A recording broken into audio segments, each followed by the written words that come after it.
All righty, brand new Flyers Daily for the 19th of November, 2025. Flyers Daily presented by Ticketmaster. Make more memories live. Flyers still not back in action. These breaks, they feel like an eternity. Well, the game's still going on, but Flyers haven't been playing. They already have like the least amount of games played in the NHL. Let's get on with it, boys. But that's the schedule. So be it. Tomorrow night, hockey fights cancer game against the St. Louis Blues. I am looking forward to the game. We'll be there with my medical staff. We'll be dropping the puck, the ceremonial puck drop on Hockey Fights Cancer Night. Can't wait. I'm really looking forward to this night. It's going to be a good night, no doubt. It's going to be a really good night for a lot of people. Tomorrow, Eddie Olczyk, Edzo from the NHL on TNT, is going to join us. And special guest for Hockey Fights Cancer Night. As you know, Edzo went through colorectal cancer back in 2017-18 and talks about his battle publicly quite often. So a lot to discuss with Eddie Olczyk. Obviously, a real good friend of Keith Jones. He can give some insight on Jonesy from his perspective on the team and tons more. So looking forward to that. But in this episode, I thought this little break was a good time to take a check on the farm. Let's go down to the farm. So we pop on our John Deere hat and we're going to discuss the start of the Phantom season, some individual players, how they're developing, how they're assimilating to the pro game, guys like Denver Barkey or Alex Bump and more. Talk about some system stuff, why it's important for players to play in all zones, even if a particular zone's not their strength. So lots to discuss with the head coach of the Lehigh Valley Phantoms, John Snowden. Here's my conversation from yesterday afternoon. Brand new episode of Flyers Daily and a good time to check on the Lehigh Valley Phantoms. And we've got the bench boss, Phantoms head coach, John Snowden joins us now. The pride of Everett, Washington. How you doing, John? I'm doing well. Thanks for having me. How's the season been going so far? You're kind of getting to that quarter pole almost now. And have you guys settled into the rhythm? I think so. Yeah, I think early I was expecting to have some ebbs and flows and some ups and downs with a young team and a totally different style of play than we're used to playing. But I think the guys have done a heck of a job at really grasping the concepts of what we want, understanding and identifying the key components to our identity as a team that we really need to make sure we hit every night, and then allowing them some freedom to showcase their offensive abilities. So like where we're at right now, I couldn't be happier with where we are. I also think that it set a pretty high bar and standard for us that we can continue to grow for. When you are implementing new systems and obviously in the AHL, a lot of players coming and going, coming into the league and from different areas of the world, frankly. What's that implementation like? Where do you start? Do you start D zone and work your way forward? How does that all take place for you? Yeah, for us, it's been pretty much all the without the puck types of things. D zone coverage, our tracking, our checking up ice, and just being tight and on top of guys. I think the biggest emphasis as of I'd say the last like couple weeks for us has all been like kind of tracking back to our D zone and making it sure it's really hard for teams to get through the neutral zone when we turn a puck over or they create a breakout coming the other way. And then once we get back to our end, and how fast can we get into spots? How fast can we get numbers around pucks? How fast can we get in and out of our zone to get back to the offensive side of the game? The one thing I would say with our group is that we have a lot of guys that understand offense and are creative, and they can make plays, and they make plays under pressure, and they can read and react to different situations that the defense gives us. So for me and our staff, it's been more of really trying to get them to value the defending side of things as much as they value the offense. Because if we can value the defending as much, if not more than the offensive side of it, we're going to have a lot of success and we're going to be a dangerous team to play against. Yeah, ultimately, when you get into playoffs and stuff like that, that's where the games are really won, to be able to defend every inch of the ice. Yeah. How do you balance that? Because with creative offense comes risk, right? You got to put the puck at risk sometimes. But is it as simple as teaching guys that you're never out of the play, back pressure, or a guy could pull up? But is it all those things, just like that commitment to making yourself part of defending? Yeah. I think that's we've put a foundational piece in here for tracking and how hard we come back to our D zone, and how hard and how fast we can get the puck out of teams' hands in the half ice and in the neutral zone, so we can keep the game in the half ice. I do know, and as you alluded to, like when you want to be creative offensively, there is going to be risk that come inside of that. Um, I myself and our staff we're okay with the risk because I think there is a risk reward at times. But the way we frame it to them is that you're going to turn a puck over. It's going to happen in a game, especially if you're trying to make an offensive play. It's not the turnover that I'm worried about. It's what do you do after it? Yeah. Do you go for a skate? Do you throw your hands up like or do you stop, hit the brakes, and reload hard, get that puck back, and then go do it again? Ultimately, And the next time execute it, right? Like it's the yeah. biggest things. Like when you turn pucks over, it's not a matter of like, to me, it's not a matter of like, why would you do that? It's a matter of the decision was it an execution problem or was it a decision problem, right? Like if it's the right play, you just don't make the play. If it's the wrong play, my job is to teach them, okay, maybe the play is this, and we live to fight another day. We don't have good numbers, we don't have speed off the puck, whatever it may be. But then after that, when you turn it over, if you go for a skate and you don't have any compete on the back check to get that puck back, you made your mistake. How do you get it back? Like we want the puck back. So I'll let you make the play. If you screw up and we turn a puck over, like don't screw up twice. Like stop and rectify it by putting the effort in before the offense. That to me, that's probably one of your non-negotiables, right? You're Yeah. going to make mistakes. You're going to turn pucks over. We Yeah. don't want you throwing. You got a rolling puck on the wall. You don't want to throw a backhand to the middle. But No.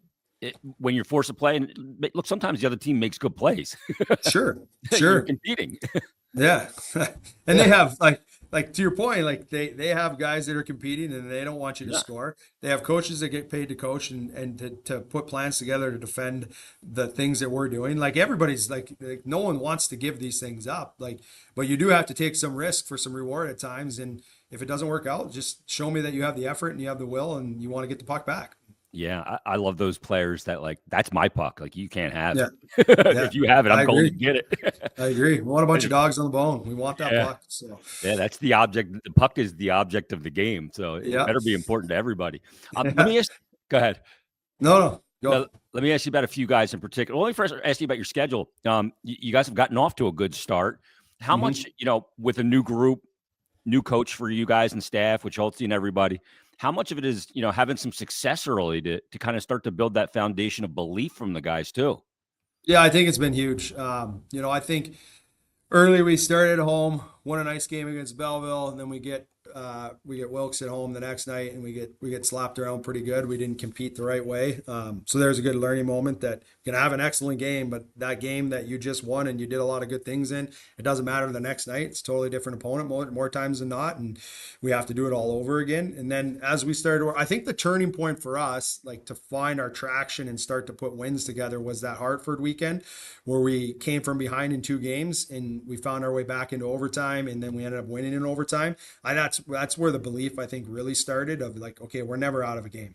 If we want to do all these things that we talk about as a staff and talk about as a team, if we want to do these things that we're preaching and that we believe in, we are going to have success more times than not. So I think that's where the belief crept in, and then all of a sudden it just kept going and it kept bleeding. And I'll be honest with you, on this last weekend, the 3-3 weekend we just had, I believe that we could have had 6 out of the 6 points, if not 5 out of them. I know that the Springfield game we did a very good job in that game. The Hershey game at home, we were playing from behind, and the goals that we gave up they're all on us. Like they're just purely mistakes that were done by us. They didn't generate a ton of things against us like they're creative wise. It was more of us, a penalty kill, bad change, a turnover that leads to the goal against that wins the game. A slot pass to a slot shot in the second period where we had talked about that before the game and making sure we protect that. So all things that we had discussed and we had planned for, we just didn't execute them. And then, bad changes are that's an effort based thing and a game situational maturity read type of thing. And that game to me was one of those games where we showed some immaturity on situations against a mature team, I guess is what I'm trying to say. But happy with where we're at, really happy. Yeah. Let me ask you about the difference in mentality that you see. You played for a long time, and the difference you see as a coach when a team is either even or ahead versus trailing. The bench and the demeanor of the bench can change when that happens, but you need a really positive bench to stick to what you guys do, your systems, and play the way you guys play ultimately. How does that demeanor kind of reflect when you're trailing a game down by a goal or 2 goals? Well, I think whenever you're chasing from behind and maybe you're used to playing, I mean, for the last little while, we've been used to playing with a bit of a lead.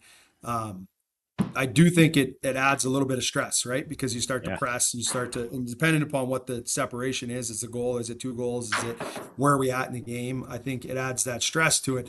I will say our team has been outstanding when it comes to the bench and get like frustration setting in if we're not creating offense or any of those little things that are inside of the game that when you're playing from behind. We haven't had any moments where like the bench is up in an uproar or screaming and yelling or getting on top of each other. Positive. Everybody's just positive, like just keep Yeah. going with it, just keep sticking with it, just Yeah. keep sticking with it. You know, and this weekend was really interesting because our numbers and this is a crazy number. We generated 70 scoring chances in three Ooh. games. And I think in my numbers, I don't have it in front of me, but I think it was like 35 grade A chances Oh in my three goodness. games. So we did a lot. We did enough to score. We just offensively we need to be on the net a lot more and make the goalies a little bit more uncomfortable. Inside of motion, when you have an ozone where there's a little bit of motion and D are active and five guys are moving through situations, it can pull you outside because you want to have that possession based style. And I've talked about that with you before of just Yeah. possession. Sometimes it becomes perimeter, you know, and we want to possess, but we need to attack. And our possession is based off of generating shots and how relentless we are in getting retrievals and keeping a team under duress the whole time. And so I thought we did some good jobs at having the puck in their own zone and creating a ton of really good looks in the middle of the ring. But we never had anybody on the net to make goalie have to make a hard save through traffic or get a secondary chance with someone on top of him, and or he gets a cover on the puck and there's three guys standing on top of him. He's just uncomfortable. Like I thought both the Hershey games, the goalies were able to get comfortable in their net, and we didn't make them uncomfortable. Yeah, crowd him. The goalie Yeah, hates that. He feels like he yeah, needs room to operate, and if he doesn't correct. have it, it's an uncomfortable feeling. You second guess everything, your reads and everything, because you Yeah, don't know where threats are when they're that close too. for Let me ask you sure. about some of the individual players. You know, a positive bench lends to some guys with really good leadership skills too. Even Mhm. young guys like a guy like Denver Barkey, for Yeah, example, comes in as a captain of London, good leader. How's his assimilation been to the AHL? he's been excellent. He's a mature kid. He's way mature beyond his years, and like his just off ice and on ice in his play, he's a mature player. The one thing that you always worry about, like high end junior players, is they carry over junior habits that, as they when they at the junior level, they get away with a lot of things because they're just like a Barkey or like That good. he's just better than guys, right? Yeah. Like for sure. So I think has he had some moments where he made maybe make a junior type play. Yeah, he's had those, but they're few and far between. And then it's with us with him, it's like one comment of like, hey, that's probably not the play there. And he's like, yeah. And, oh, no, and he doesn't do it again. That's great. And he's got a ton of belief in himself. Like I've talked about him early in the season. He's not the biggest guy, but he understands how to use his leverage. He understands how to get through and underneath hands, and he's got an incredibly active stick. He's always popping sticks and getting through guys. And then when he gets the puck, he's not afraid to hold on to it. And he'll hold on to that puck until a play is made. And more times than not, he's going to make the right play. So he's been outstanding in all areas of the game. Defensively, he kills penalties, he's on the power play. He's seen it all so far, and it's been really impressive. With him too, do you get the sense that he was told he can't at a lot of levels because of his size or whatever? Like you see, it's weird because you talk to him and he seems so young because of his voice and he Yeah, looks so young. He's not as yeah, small as people say too, by the way. But he's a guy that's got a chip on his shoulder. He's always yeah. trying to prove people wrong, and he comes from London. And I imagine they use that too. Yeah, for sure. I think that will fall into his identity and his makeup, and he will be Love one of that. those person that's always going to be like, you tell me I can't do it, I'm going to do it. Yeah, And he's good enough, and he's smart enough, and he's got enough compete in him that he more times than not will probably will himself to whatever situation he wants to get to. I can't say enough good things about him, and just the way that he carries himself day to day, and he's such a likable kid. All the guys like him. yeah, He's a hockey player. He's just a hockey player. There's yeah. no other way to really spin it. He's a hockey player. Yeah, he's one of those guys. Guys just gravitate in the room off the ice Yeah. too. Let's talk about Alex Bump. Comes obviously from that great season last year collegiately, and got a little taste last year at the end of the year at the AHL level. Um, he had aspirations of making the team out of camp. How did he handle that, and how's he gotten off to a start? I thought he, obviously, I'm sure, and in my conversations, there was probably some disappointment that, he wants to make the team, as every single player that here wants to make the team. So there's going to be disappointment in every player. But I thought he started a little bit slow. I think in the beginning of our season, we identified some areas of the game that he needs to really focus on to be able to do all the things that he wants to do, mainly being in contact and just like finding contact offensively to create some more space for yourself, getting contact early to win a puck retrieval, and then it gives you space to work and do what you want to do. And then just always just essentially being way more abrasive when it comes to his game. He's a big frame. He skates well. He's got incredibly good hands. When he has the puck, the one thing that you can undoubtedly not deny is that he will attack the interior of the rink. He's never afraid to go there when he gets the puck. I think there are times that he wants to get the puck on the outside to work to the inside. And then we identified some opportunities where why don't you just start inside and be inside, right? Like rather than having to always dictate going out to the perimeter to get a puck and then work your way in. What if you just get it inside? Then you're already in there and you can do what you do. And you got an elite shot. Doesn't take you long to get it off. We need to work through those scenarios. So just really turning his game into more of a, let's not wait for the puck to come to you. Let's go get that puck back and then let your skill take over. And once he identified that and we challenged him in some areas, I think he's been outstanding over the last probably 7 to 10 games. He's been really, really, really good. Is there a really even game? Like as a coach, you love to know what to expect from a player, and they deliver it pretty darn often. Their ceiling between their basement and their ceiling is very narrow gap. Is Gendron like that for you? Kind of predictable. He's going to use those legs. He can score. You kind of know what you're going to get from him game in and game out. For the most part, yeah. I think the biggest thing with Gendy is like we all know he can score. He's got an elite shot. I think he's got a high end NHL shot. If you put him up against any guy in the NHL, he can shoot just as good as anybody, if not better than most. And he's got elite speed. Like he can skate with anybody at any league. The biggest thing that we're really trying to get him to understand is that if we value the other side of the puck more and we defend a little bit harder and we track back harder and we come all the way back to our end, it's going to give you way more opportunities with the puck. And if you are in order for him to play in the NHL at his size, like you have to be able to do these. There's certain things you have to meet in the NHL. You have to be able to defend. You have to be able to check. You have to be able to play inside of contact. And if you can do all of those things, then your speed and your shot and your scoring ability, that will all take care of itself. Because I don't care what league or who, like he's got an elite talent when it comes to scoring. Like he can do that. But we need him to get to the other side of the game in order to have the puck and do that. You can't be in your D zone, and you have to want to and value defending as much as you value scoring. Yeah, some of those guys that are great skaters, they can get anywhere, but it's where they go. It's the real estate they occupy with and without the puck in all areas, to be accountable, or the other team has to consider you. Let's talk about your D. You got Hunter McDonald down there. You got some other guys, Ethan Sampson. How's your D been? I know you had Emil, and he's back up now, and he's performing very well. I think he's really settled in nicely. What's been the biggest strength of your D so far? Well, I think they've grasped the way that we want to break pucks out. They've grasped the way that we want to track and defend the rush. They're starting to really understand that. And then now they're starting to understand the defensive side of like how we need to close plays out and the triggers of when we can really get numbers and be aggressive at the puck and understanding, well, in this scenario in our D zone, we can't, and we have to be able to be a little bit more passive to push them into a space. Now we can get them again. And then offensively, when we get into our zone of just understanding essentially when they need to get in and when they need to get out. Like, and a lot of those reads come off of what our F3 does in those situations. And that gives them a guide and a beacon of like, okay, the F3 is leaving in this space. I can fill the middle now.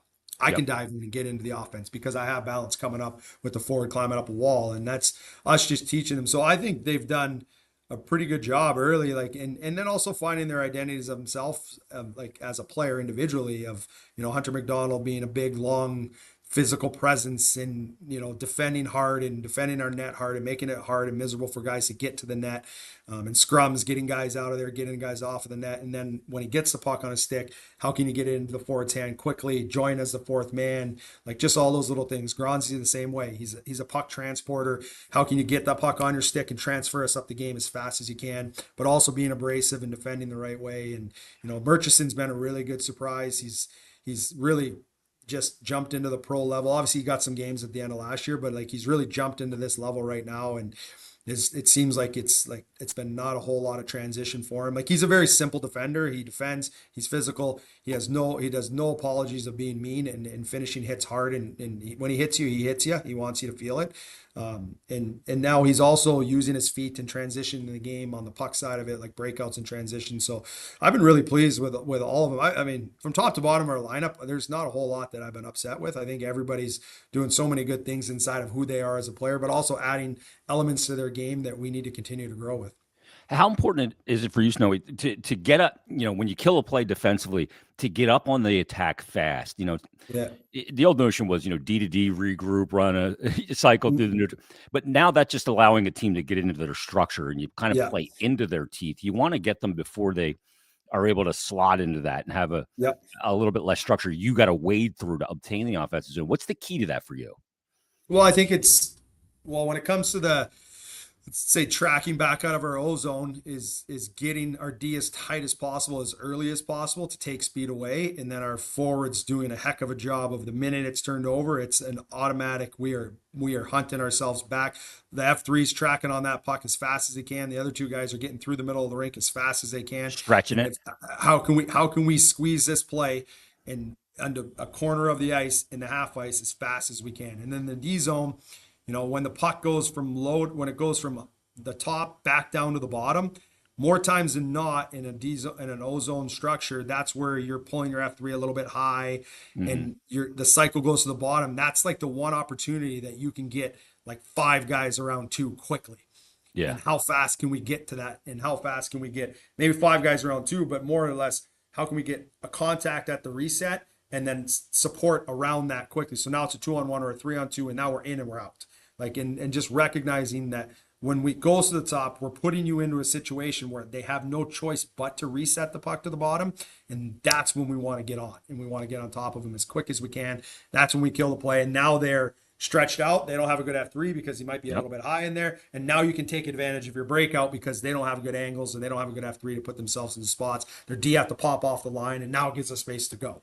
So I guess if that answers the question for you, just recognizing those moments of numbers and all those situations. Yeah, you're getting them to be reactive. And we've talked about this. The more decisions you put a defending team to, the more opportunity there is for them to make a mistake. 100%. 100%. Yeah. I talked about this on yesterday's episode and just said you're defending in this league, in hockey, when you don't have the puck. I don't care where it is. And you're attacking when you have it. Yes. Let me ask you about your goaltending. You have Kolosov, who came back over. Seems like with a renewed sense of let's get to it here and let's develop and let's put everything in. And also Carson Bjarnason. What have you seen out of Coley so far? Because his numbers look great. And he's put in some real strong performances for you. The game he played up here too, he did. What's been different with Coley this year? I think he's been. I don't know. I think what mindset he came with this year as opposed to what it was last year, I couldn't tell you what it is, but for me, a lot of his game right now starts in his practicing habits. Yep. His practice habits have grown a ton, an explanation. I know Brady Robinson's all over him about like how his practice habits are, and your practice habits they blend into the game and they lead to the game. So if you're tired at the end of a 50-minute practice or a 45-minute practice and you don't want to get post to post, like, and the puck goes in the net, like that is the moments in the game that you have to be able to continue to play through it, and tired or not. Like there might be a game where we give up 45 shots but that doesn't mean that we get to take you out and stop playing at the end of the game. Like you have to keep playing, and he's done a really good job at finishing practices, which I think leads into the game of finishing games and finishing practice hard, right? He finishes every practice hard, and that leads into his games now. He doesn't want pucks to go on the net. He's competing in practice. Now he's competing in games, and in the games he's been excellent. And I have no qualms about anything that he's done so far this year. And for me, it's all started with his mindset of how he's practicing. Yeah, and that the big thing too there, that keeps your mind engaged to the end of a game too, because you're For used to sure. doing it in practice. Yeah. What about Carson? It comes in, coming out of junior. There's the big adjustment to the Yeah. traffic of the pro game and the way they attack. I mean, they can put the puck on you in an instant. What's it been like for him developing, using that size to make sure he's not overplaying situations? Yeah, I think he's been. I think Brady and Dilly have done a really good job through the offseason and moving into the season and getting him prepared to play at this level. His game is very calm right now. It doesn't look like it's overreactive. Like he's reading the play very well. He's using his size to his advantage. When we give up a big play or a 2-on-1 rush, he's on the top of his paint. He's quiet in his net and he's waiting and he's essentially reacting off of what they're doing. And he's never like overreacting or trying to guess at where it's going to go. Like he knows the play and he's just waiting for them to make the decision. But he's staying big in his net. That's the one thing that I've noticed, that a lot of even like high danger chances, he's on top of his paint and he's big in his net. And if maybe he doesn't like see it through the traffic, but he's big enough to where he's not playing small and he's not deep and it's hitting him, right? Yeah. And I think he's done a really good job at that and controlling rebounds. And he's when he gets out and touches the puck, he's had good puck touches on his breakout retrievals for us to get in and out. Been really happy with where he's been and his mindset, again, like Coley and Brady's done a really good job with both goalies, is that when we practice, we're going to practice hard. We're going to try nothing. Like, you should have the mindset of nothing's going in your net ever. Yeah. And then not only does that help him, but it's also helping us because we Makes got it to work hard. to score now. Mhm. Like for the players, like if it's like a goalie doesn't want to work in practice and you just keep shooting the puck in the net, like Practice that's is no not good. making you better. And both goalies have really committed to the practice side of things, which is helping them. It's also helping us as a team. A big thing with goaltending too is your body language, and it's not necessarily just for the opponent; it's for the guys in front of you too. Like Carson's such a positive kid; like he is like a joy every time. He wants to learn. He's just fun. He wants to work, and Yeah. having that positive. Even Yeah. if you give up a bad one, you got to reset and be ready to go. You can't Yeah. just start shrugging the shoulders, because everybody feels that, including the guys in front of you.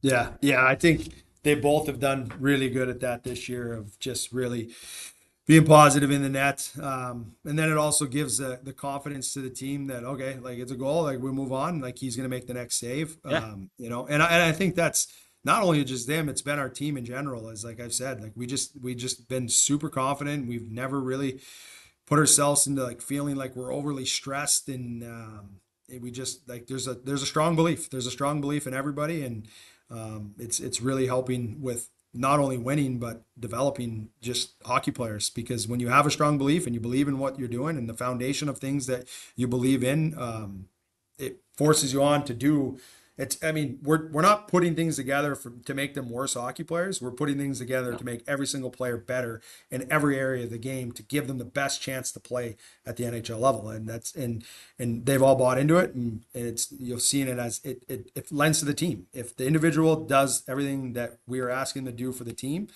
it's gonna help our team, but it also helps him individually as well. And there's an enthusiasm that they get from that. And that comes from you. Yeah. It comes from the head coach and your messaging and the way you're doing a great job down there. So, Yeah, John, I really it. appreciate you joining us, man. I know Yeah, it's a for busy sure. schedule for you guys. Best of luck coming up. We'll check in again.